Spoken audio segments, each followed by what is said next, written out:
Hey friends, hope you're having a fantastic day. In this video, I'm really excited to be testing out my brand new HOVERAir X1 Pro Max. This is basically a little mini drone that is super easy to use, and the reason I bought this thing for mountain biking is because it has several different follow me functions. It's ridiculously lightweight, so I can carry it in my pack anywhere I go if I want to.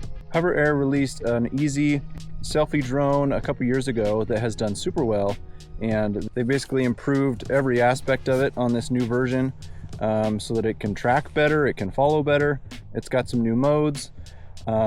This new version can shoot 8K video up to 30 feet per second, and I think it can shoot 4K up to 120 feet per second. So pretty sick. I'm really excited. I think this will be useful to just kind of record some different trail sections that I'm riding, and I'll have a full review coming on this in the upcoming months, but for now it's just some initial testing. Thanks for watching. Here we go.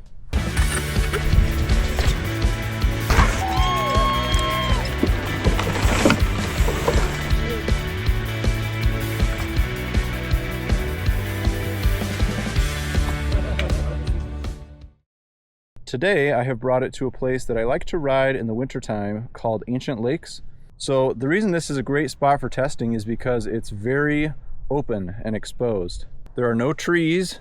It's just very rugged and natural, rocky everywhere.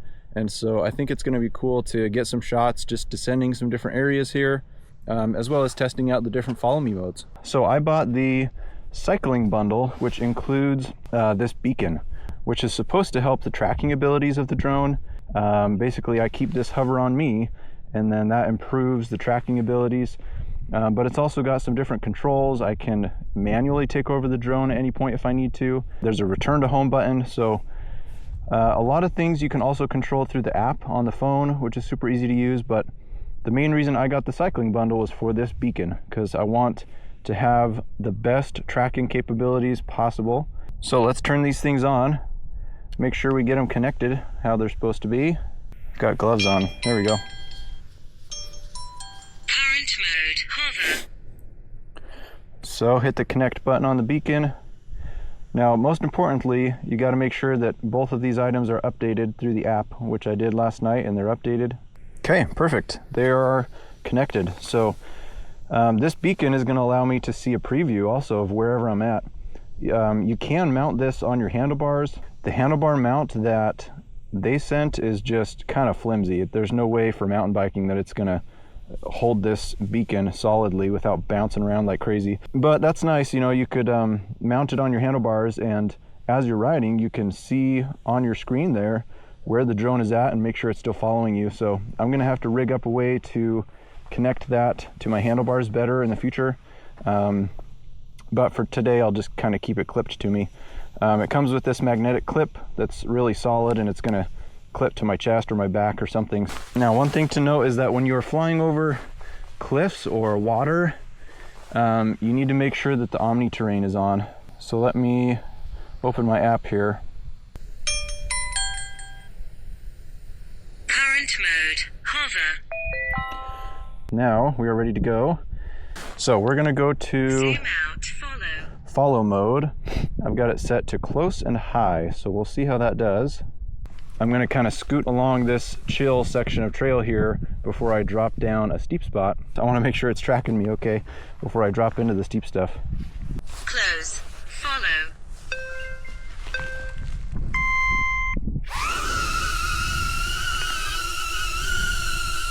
I think I'm going to clip my beacon to the back of my backpack here. Hopefully this pricey drone doesn't go flying into a rock. Come on, buddy.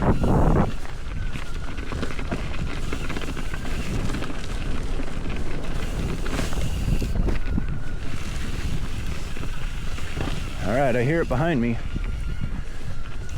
It's following me. Let's see how it does down this steep section here. Oh, nope, it's right over here.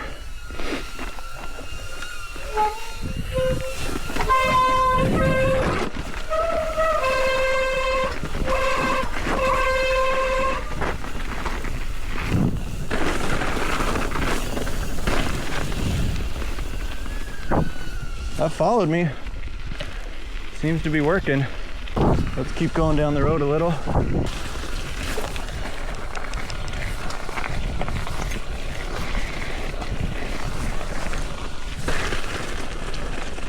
Let's see if I can get this bad boy to land on my hand.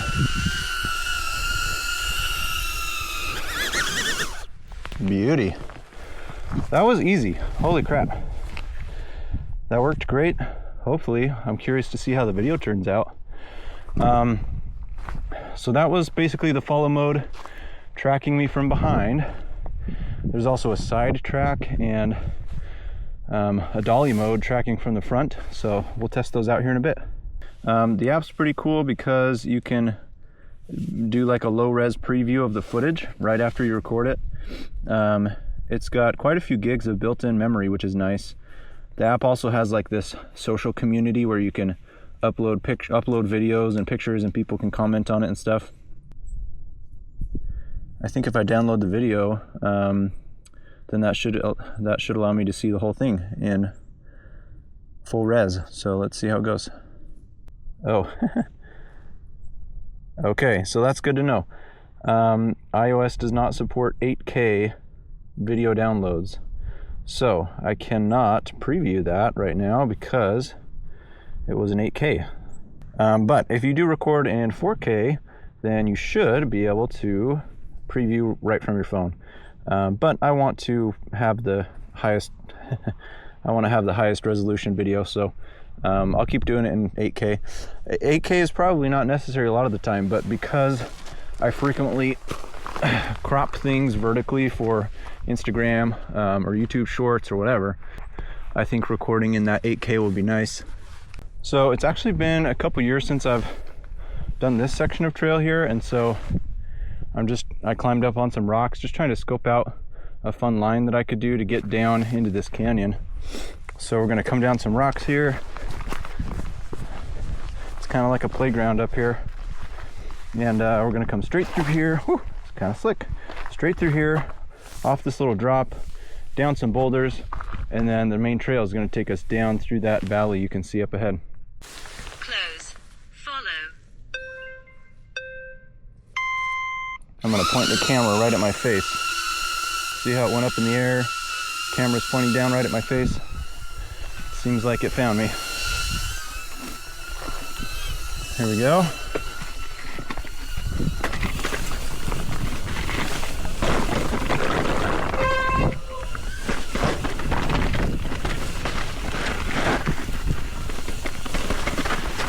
So steep and rugged. Really cool. Picking up the speed a little. I can hear it behind me.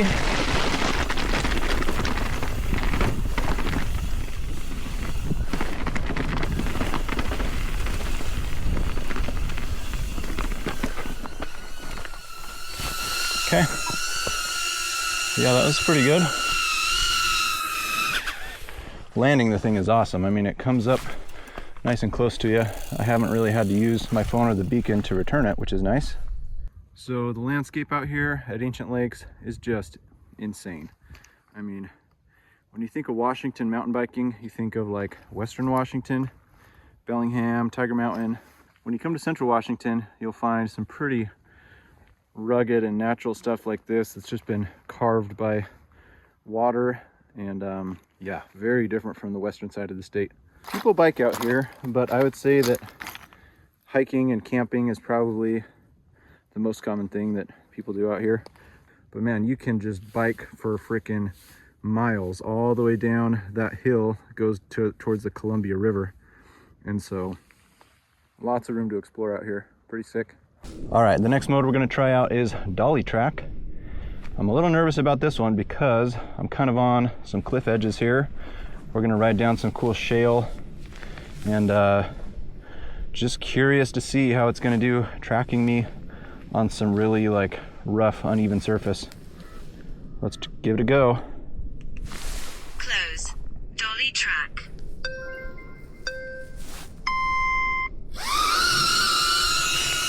It's found me. It's tracking me. I've backed up as high as I can here to this cliff edge. But man, it's close. You need to back up a little, buddy. Yeah, I think it kind of lost me. Let's try that again. Omni terrain is on. Dolly track. Let's try this again.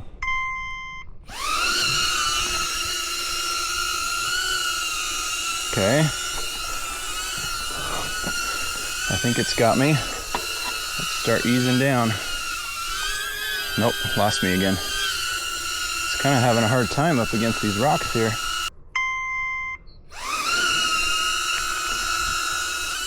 Don't go running down that cliff edge, please. Okay, I think it's got me.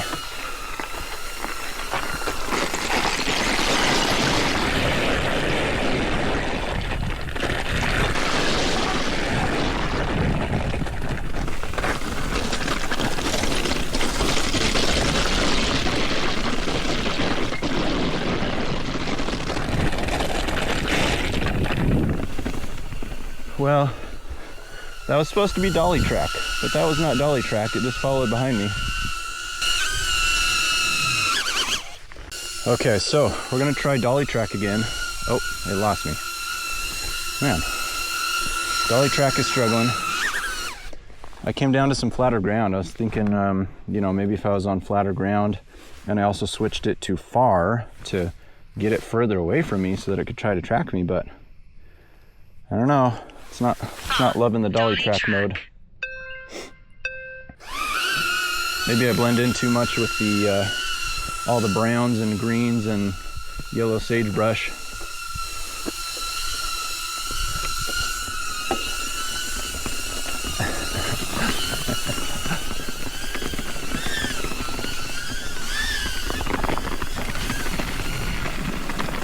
Yeah, it can't keep up in front of me.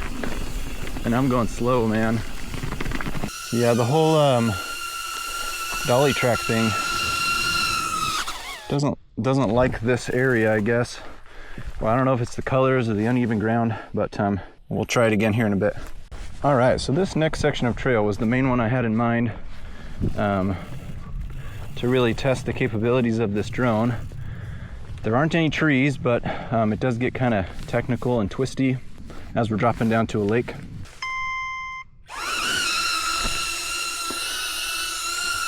So far, the regular tracking mode seems to do pretty good. All right, here we go. Fun little section here, a couple little rock drops.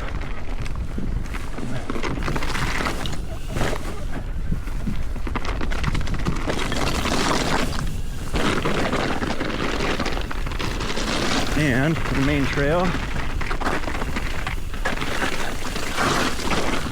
A little wet. Not too bad.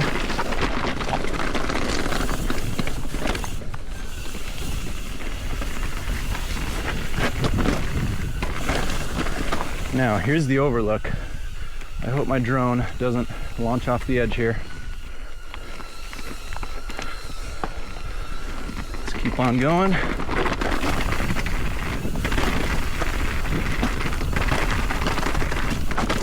Whew, almost lost it there. I've really got to be mindful of where my pedals are at on this section.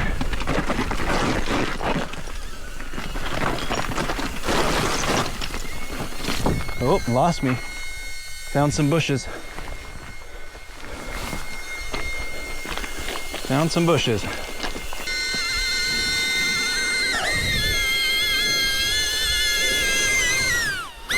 Okay, so we had a little crash there, and it was saying that the power mode was reached, or maximum power mode, or power out, or something, but it says 67%, so I think it just kind of wigged out when it got caught in that bush.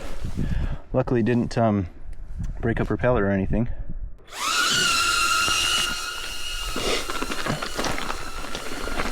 Here we go.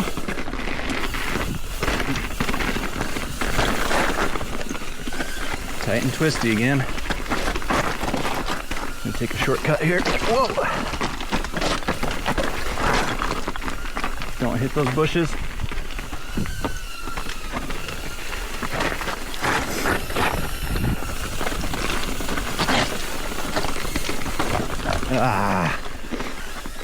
he got free.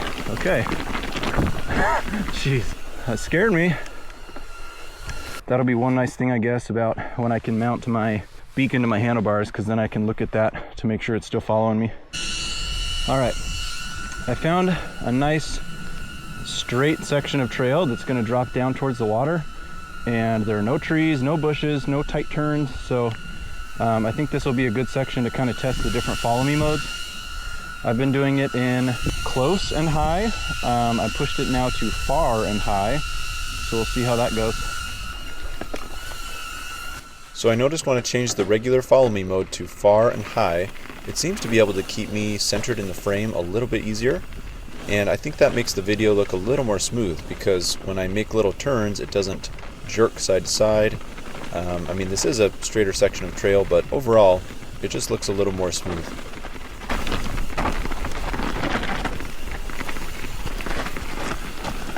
Okay. Cool little waterfall over there in the corner. Far, dolly track. All right, we're gonna try this dolly track thing again. Set to far and high. I put the beacon on the front of me. I don't know if that will make any difference. Previously it was on my back.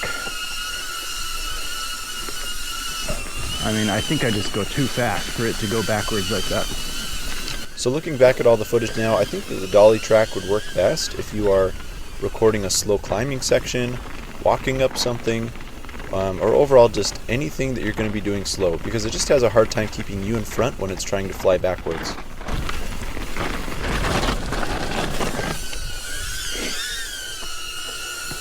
Yeah, I don't know about the dolly track thing. It doesn't work very good.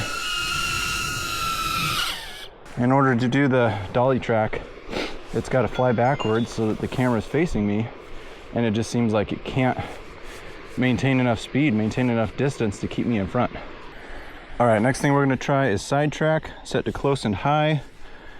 I'm curious to see if it's going to be able to actually maintain speed at my side, or if it's going to end up drifting behind me. Okay, it's found me. There we go. Whoa, you're way behind me, buddy.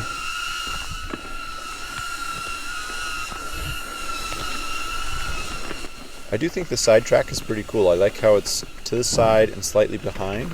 I think it gives a different view of the subject, but also gets a pretty good view of the surrounding landscape. I think the side track would be cool to record a jump line, so I'll have to test that out as soon as I can.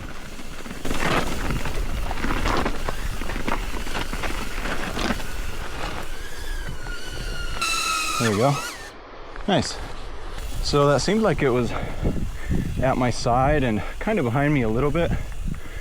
I think next I'll try side view, but far away, to see if having the drone zoom out a little tracks me a little better and it stays more on my side. See if getting a little more distance will keep it more at my side. There she is.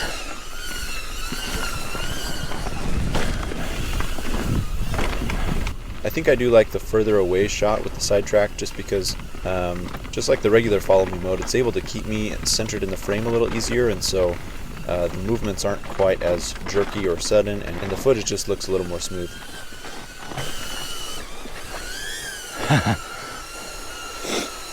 That was cool. All right, friends, thanks for watching. Pretty fun day just testing out the new drone, getting the feel for it. This is definitely not my favorite place to ride, but I figured it'd be a good testing ground because it's just so open, exposed, and flat. And the main reason I got this drone is because where I live, there are a lot of really cool ridgeline trails and some pretty awesome surrounding views in my area. So I'm hoping that, you know, I can figure out my preferred settings and get this thing dialed in so that come the springtime, when all the snow is melted, I'll be able to record some pretty cool stuff. If you have any questions about the drone, hit me up in the comments below. Thanks for watching. We'll see you in the next video.